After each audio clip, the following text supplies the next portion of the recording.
Spark. Drone Spark. Kayo na oh. Nilipad oh. Napakataas talaga ng kon nito. Bridge na to oh. Kakalula. Pagtingin mo sa ibaba.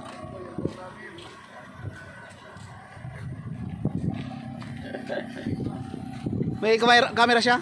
Meron. Record. Yan mo nga bro sa taas.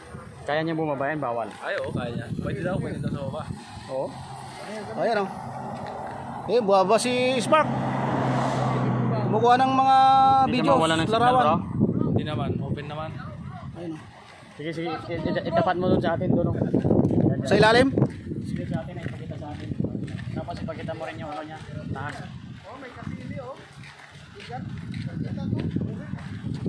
Mataas oh. Ito ang pinakamataas na tulay sa buong Pilipinas. Ayon sa kanilang sinasabi dito.